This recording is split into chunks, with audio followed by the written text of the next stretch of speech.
जैसा कि आपको मालूम है कि अदील को पैसों की ज़रूरत है और वो पैसों का इंतज़ाम नहीं कर पा रहा, तो उसे ख़्याल आता है कि मैं अपने अब्बू का घर बेच के पैसे अदा कर दूंगा।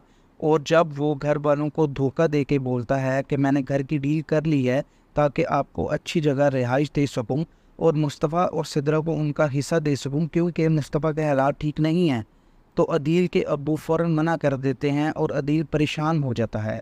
इसके बाद अदील बोलता है, ठीक है, मेरी इज़्ज़त ख़राब होती है तो होने दो।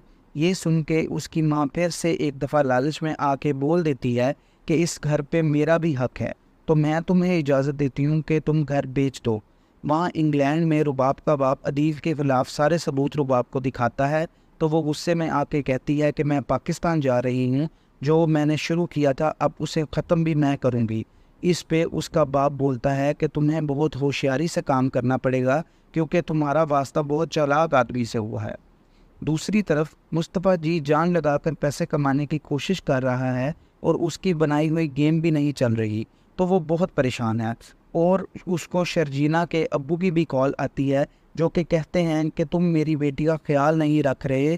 तो ये बात गुस्से में आके शर्जीना को बोलता है और उसे कहता है कि तुम नौकरी छोड़ दो, क्योंकि तुम्हारे अब्बू समझते हैं कि मैं तुम्हारे पैसों पर गुजारा कर रहा हूँ।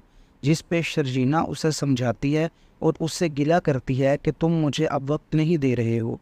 दूसरी तरफ अदील घर बेचने के बाद अपने माँ बाप को रुबाब के घर ले आता है और उनसे झूठ बोलता है कि नया फ्लैट अभी मुरम्मत हो रहा है और तब तक आप लोग यहाँ पे मेरे साथ रहेंगे रुबाब के घर।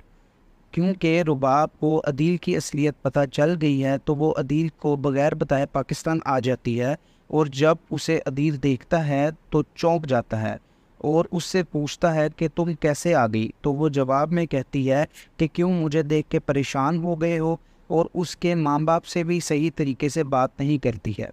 शाम को जब खाने पे अदील अपने माँ बाप को बुलाता है तो रुबाब मना कर देती है और बोलती है कि उनके कमरे में खाना भेज दो। ये सब अदील की माँ सुन लेती है और परेशान हो जाती है। रुबाब बोलती है, मेरा घर है कोई ओल्ड हाउस नहीं कि तुम्हारे माँ बाप को रखें। अगर मैं वहाँ रह के आई हूँ तो इसका मतलब ये हरगिज़ नहीं है कि सारी ज़िंदगी मैं तुम्हारे माँ बाप को पालूँगी। ये सब बातें अदील की माँ सुन रही होती है और अदील रुबाब को बोलता है कि सिद्रा ने अपना हिस्सा मांगा है, इसलिए अब्बू को मजबूरन घर बेचना पड़ा है। कुछ दिन की बात है, मैं बंदोबस्त कर लूँगा। ये सब उसकी माँ सुन लेती है और अदील का राज फाश हो जाता है और रोती हुई अपने कमरे में चली जाती है।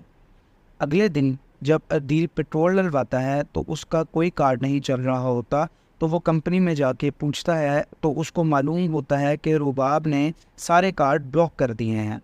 और जब वो रुबाब को जाके पूछता है तो वो बोलती है कि मैं इस कंपनी की मालिक हूँ, मैं जो फ़ैसला करूँगी वो आखिरी फ़ैसला होगा। अगर तुम्हें पैसों की ज़रूरत है तो तुम पैसे मुझसे ले लो।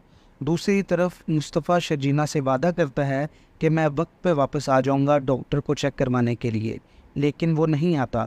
तो शर्जीना खुद ही चली जाती है और उसे एक पैगाम लिख जाती है।